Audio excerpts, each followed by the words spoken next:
Hey, welcome everybody to your Monday morning packaging today. We are without our intro because Yeah. our fearless intro leader, Emilio Matos, Video is Matos. currently traveling in Romania, I believe he said. That guy's all over the world. He Amazing. is he is a he is a world global traveler. My name is Adam Peak, and you can find all of my things at packagingpastor.com. I host the People of Packaging podcast. Recently, Corey, I've noticed that my TikTok has gotten way more activity than it has in a long time. So you can follow me on TikTok at Yeah. Packaging Pastor. I don't Well, know. well done. Making some good content. The algorithm has changed a lot. It's kind of TikTok has realized that a lot of people are getting views on content that isn't necessarily theirs, and just uh, streaming a clip from a movie or something. There's all of these accounts that are Oh, getting all kinds of attention for unoriginal content, like you and I make as original content. So that's right, we do. yeah. That's right, we Again, do. I My should introduce myself. I'm Corey Connors, the host of Sustainable Packaging Podcast, and you can find me at Corey Gated on TikTok. And yeah, please interact with us there. That's a lot of fun. That channel's been really great for both of us. Yeah. Recently, and you helped me out with this. I kind of posed a question because I was at Marco's Pizza and I was like, I bet it's going to get a lot of reaction. Um, because I wanted to prove out the point that there's a bunch of reasons why we would have single-use plastic. And so there's a bunch of corrugated pizza boxes that were wrapped in a plastic film, and they're actually just sitting out in the front lobby. It's not like I snuck in the back and took this video. And I just said, "Hey, why do you think these are wrapped?" And of course, I got a lot of really snooty, terrible answers, but somebody it was actually my favorite response I think I've had on social media. Somebody said, "How is this even a question?" And I replied, "Because you ended the sentence with a question mark." And I was so excited about my answer. I thought that was the perfect reply to a troll on TikTok. Ask a stupid question. Get a stupid. Oh, Exactly. we Play got some comments here. Okay, yeah, we got and please join us live, comment on we are streaming now on YouTube, on my channel, on Corey's channel. We're on LinkedIn, on my LinkedIn and Corey's LinkedIn, and we are also on the Bookface, on the People of Packaging Facebook page, which I do virtually zero interacting with over there. So let's say hello to Rick. Hello, Hey, Rick. guys. Rick Good also morning. says Marco's Pizza is nasty. Um, Now, Rick, let me just say my thoughts on Marco's are this. I have 5 children and 1 wife, soon to be a bonus child, which I posted about on LinkedIn today. So we have a Yeah, kid moving in with us from London. exciting. Yeah, for 3 years. That's fun. Uh, I agree it's not the best, but to me, it's the best version of, like, inexpensive, quick pizza. That's how I feel about Yeah, Marco's. It's not the greatest pizza of all time. I just gets the like it job. better. Yeah, Just like it better than Domino's and Pizza Hut and Little Caesars. So, we eat every Friday, we have pizza night, and we try to mix it up. Wow, where's all the hate? Fred, first you come in with "Morning, gents." Just like Rick, you follow up with "nasty." Geez, the Marco's Pizza slander is I don't think we're gonna get a sponsorship from Marco's Pizza. Sorry. yeah, way to go, Yeah. Rick and Fred. I was really angling for it after that video kinda took off, but now, if they ever see this you know what? Actually, maybe we'll get the sponsorship, and we won't invite you over for pizza. How does that sound? Yeah, sorry guys. Maybe you're not invited to our Yeah. pizza party launch of Packaging Today podcast Sponsored by live. Marco's Pizza. And All Abilia right. Matos. Yeah. And the belly one. We got, Hugh always coming through. Hey, Hugh. Who else we got here? Bruce. Hey, Bruce. Thanks, Bruce. Thank you, sir. Hey, Bruce is a really great case study in how to take something that most people have no idea about and make it interesting.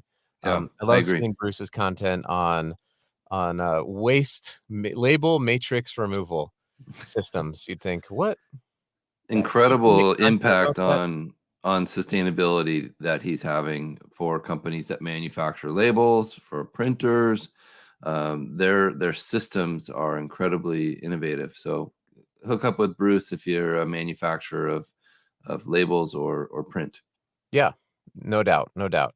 Let's see who else we got here. We got Sanjeev. Hello, Sanjeev. Brandon Jones. Hey, what's up, Brandon? Good morning. And Rick says that he'll bring the beer. That's and fair. Yeah, it reminds me of what was it, Mr. Deeds, when he Yeah. does the eulogy? I'll bring the beers. I'll bring the beers. Okay. So I had a couple of stories that I thought we could get to. What's up, Dustin? Coming Hey, in Dustin. from the Twin Cities, and then also a LinkedIn user. Good morning. Maybe this is Camille. Sometimes she comes in as LinkedIn. Hey, Camille. If it isn't, hello, Camille. Hello and hello, Camille. The biggest news story of the day is my Denver Nuggets are up 3-0 on the Los Angeles Lakers of Anaheim. Yeah. And it's we're not going to talk about this the whole time, but I am a lifelong Denver Nuggets fan. I was a ball boy for them in 1988 for a game. I've followed the team my entire life. And our franchise has been miserably awful for so long. And so I hope that I can get all of the vibes and the joy from the anti-Laker community. Enjoy and that. you all can root on for the Denver Nuggets to obliterate the Los Angeles Lakers of Anaheim in a sweep. And then I don't care who you cheer for in the finals. That's fine. Probably the Miami Heat versus the Denver Nuggets. But please, you are welcome on the bandwagon. I am the leader of it, and you are welcome on. Okay. It's been a couple of years since the Blazers made that kind of a statement in their season, so I'll join you and I'll support your team. Thank you. I really appreciate Nuggets. that. Go Nuggets. All right. Let's share a let's see. Share screen. Does this work? Yes. And here's this guy right here. By the way, the phrase of like the team's Zoom phrase, like, can you see my screen? Yeah. Yes. Can you see my screen? Is that? And then the thumbs up, the obligatory thumbs up from everyone. Yeah. Am I on mute? I see it. You're muted. Yeah, exactly. So I saw this from our friends over at Sustainable Packaging News, which is a great website to go to when you're just looking for content. So this article came out on Friday that Elopak, who is a manufacturer, Elopak, who makes the board that goes on to these paperboard cartons for beverages, is actually has a new film and is talking about the LCA studies on carbon impact versus PET bottles. That it goes up because they have a natural brown board now that they're rolling out. Been following we're not paid by either one of these companies, so we can freely say, like, there's Tetra Pak and there's Elopak, and I'm sure there's others that have really been pioneering and pushing for this paper-based beverage packaging. And it's been really fascinating to follow. The recycle rates have increased, and we're seeing more like boxed water is better, and these sorts of trends. And now there's a whole movie about it. I haven't watched it. I just saw this article, but I'd actually be the super packaging nerd would say, I'm really interested in watching a film about paper-based beverage cartons. So Corey, any thoughts? Oh, hang on. Come back over here to the stream. Any thoughts on this article here? I think it's great. I think it's exciting. It's still to be determined as to how much of this material actually gets recycled. But I do like that they're looking at it from a LCA standpoint, and the life cycle analysis is showing that it's an improvement, that it's better than plastic, even if it's recycled materials. So we'll see. And I'm actually touring another recycling facility later this week. I'm just fascinated how differently they approach these issues with unique items like that paperboard for beverage containers. It's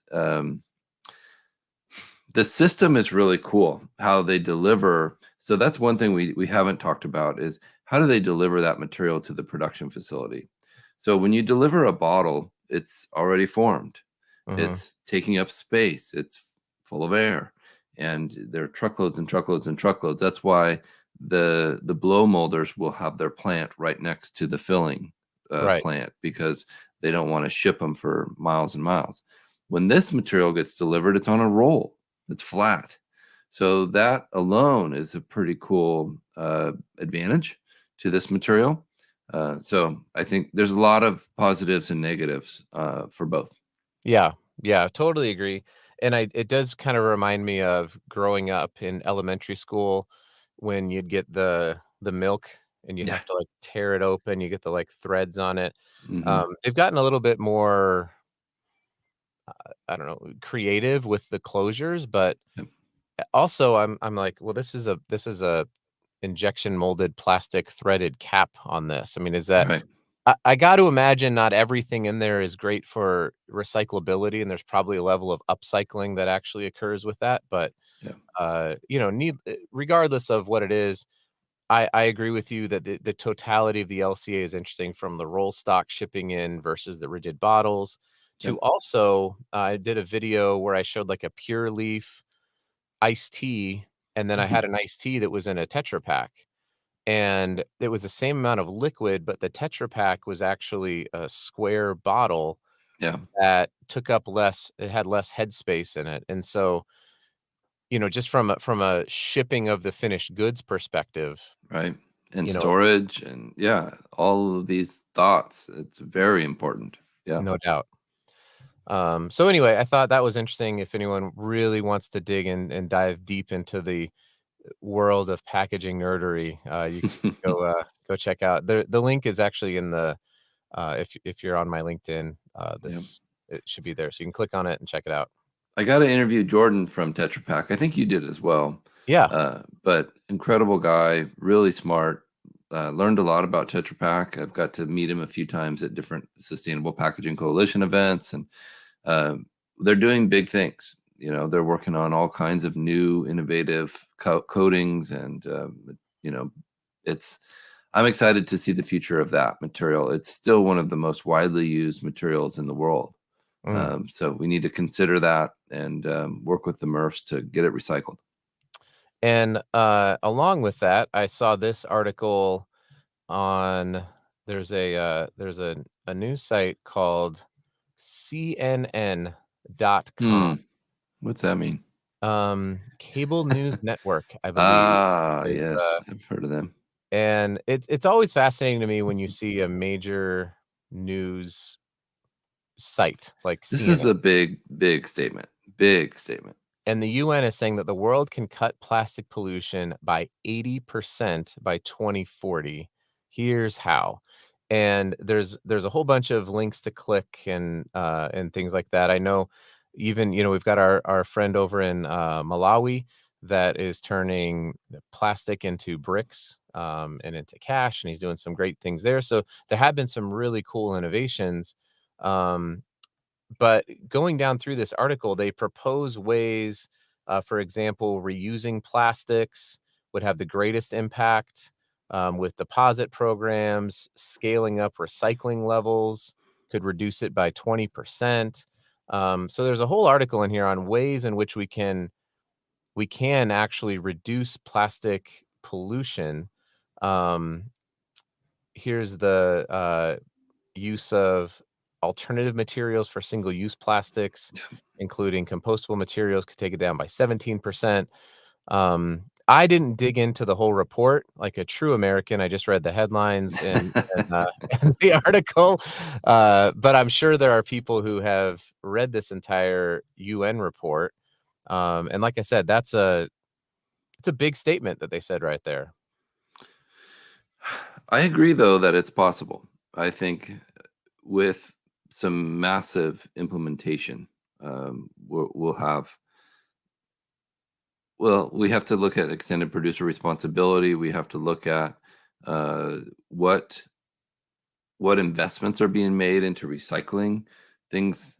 Things like, you look at apps like Mikey Prosciutto, Scrap. Mhm. If the everyday consumer can use that app to figure out, is this actually recyclable, then they'll recycle it, and it has to be available to everyone. There are all these things that have to kind of fall into place to make this happen. Agreed. Yeah, there's consumer behavior, there's infrastructure, there's governmental responsibility. Mhm. So I'm always a little cautious when I see something like, we can do this by, and then it's 17 years out.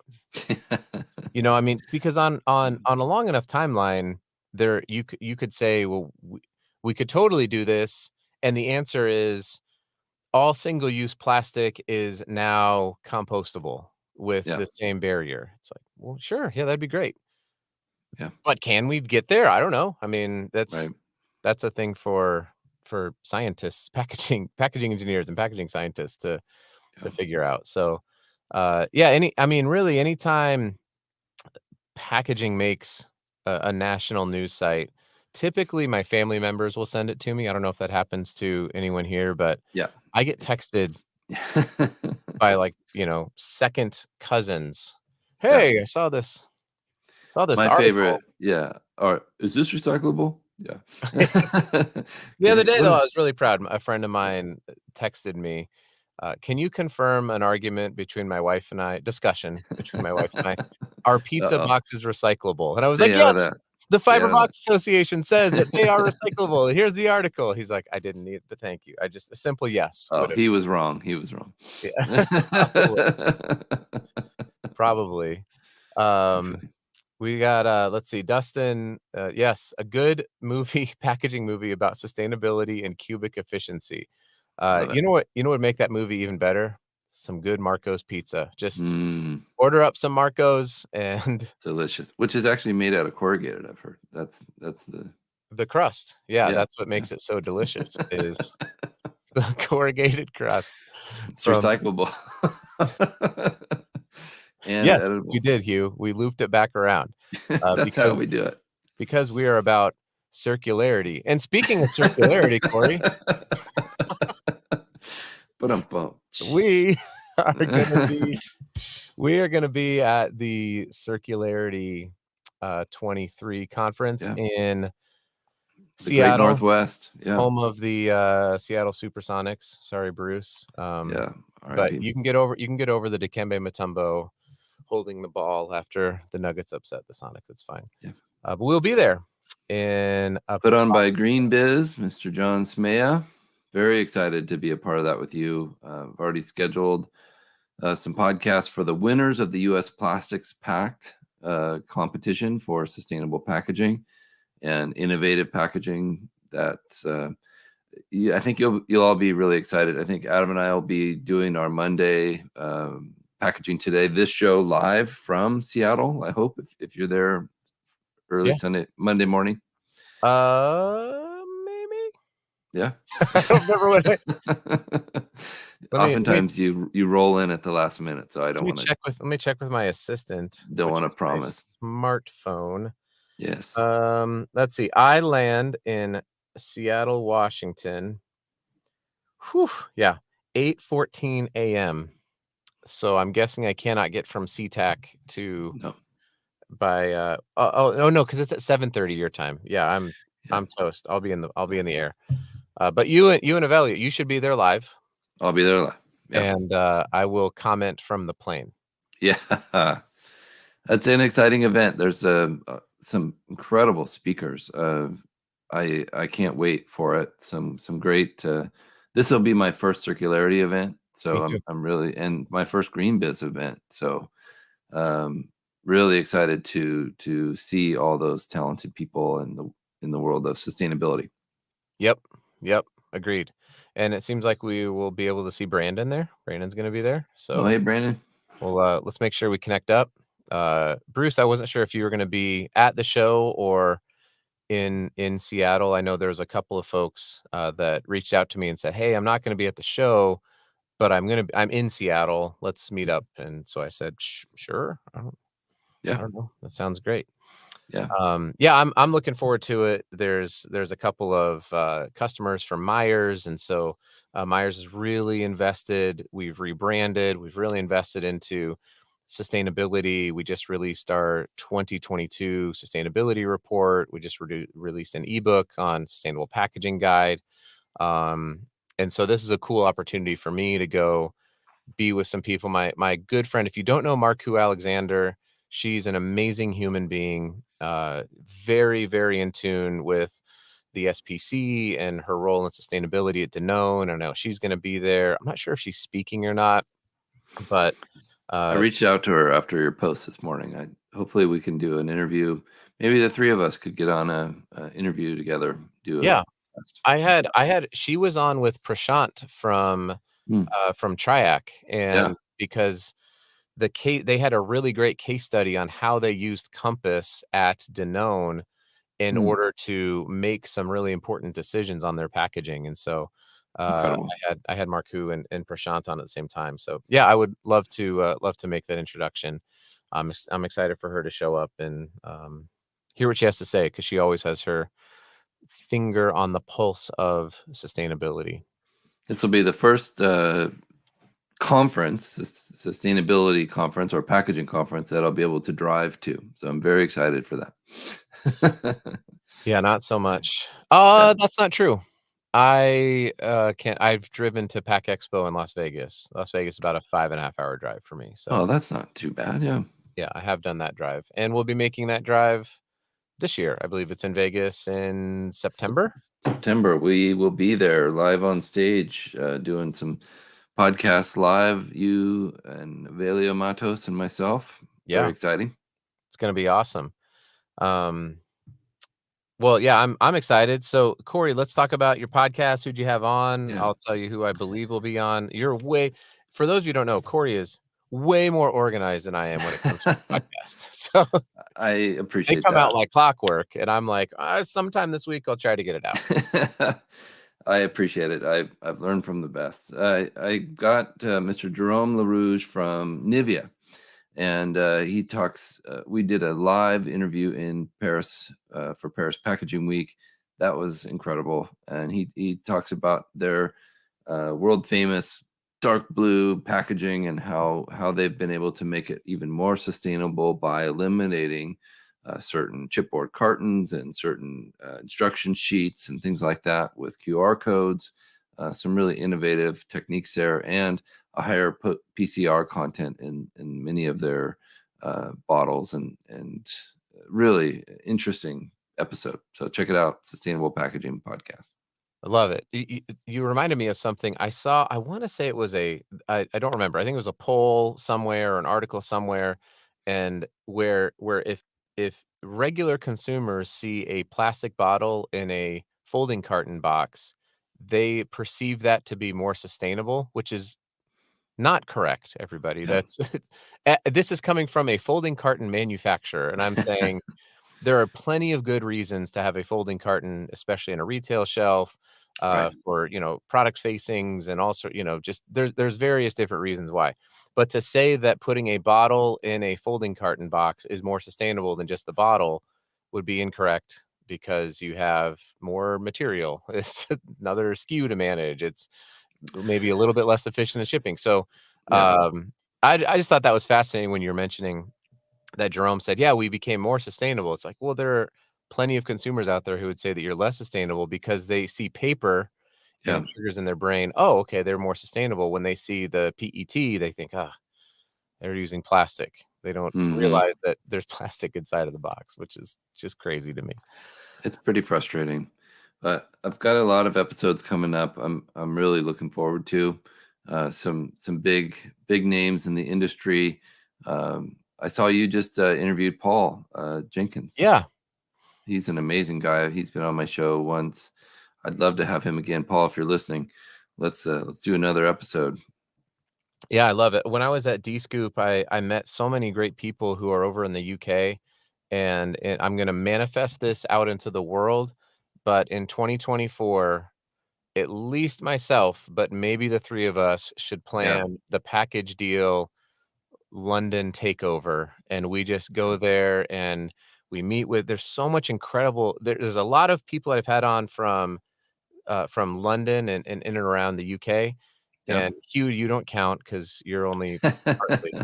Uh, but over there, and then also in Israel. Those are the 2 places that I wanna go that seem to just Yeah. have a tremendous amount of packaging innovation coming from them. So, for sure in 2024, I think it would be cool to plan a trip over to London, meet Amen. with meet with some great people, and just share some stories. And I met with this guy Douglas from Infigo, and they've got a whole, like, front end for web to print at Dscoop, and Mm. um, Hugh says he does count.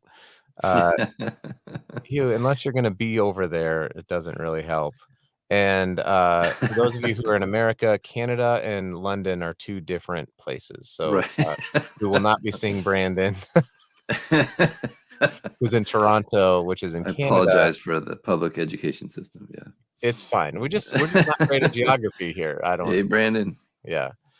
Um So anyway, I'm excited for that to happen. Yeah. Stoked for the things coming up in the next few weeks, to get together with you again in person and see some other see Brandon Jones over there as well. He says that he has a British passport, but unless you're gonna go there, Hugh, we're talking about going there. Are you physically gonna?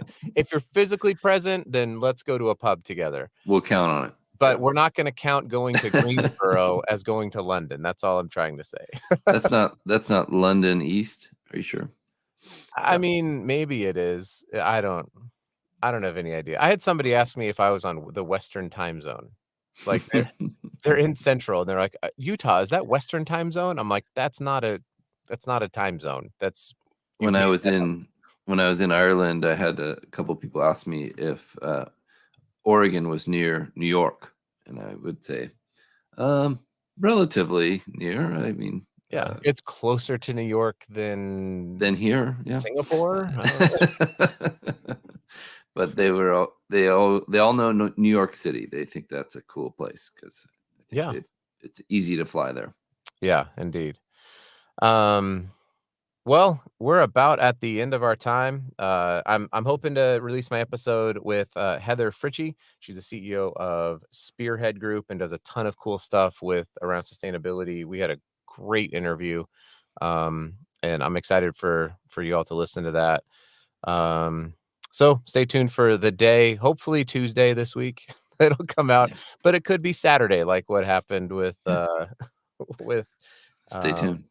with my episode last week. But yeah, so Hugh, Brandon, Yeah.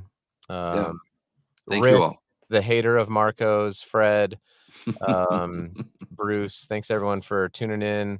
Hopefully, if you're watching this on replay, feel free to keep commenting. We'll try to jump in and answer questions or thoughts you might have. But till next week, thanks everybody. I don't. Do I have like any music? What's this? Oh yeah.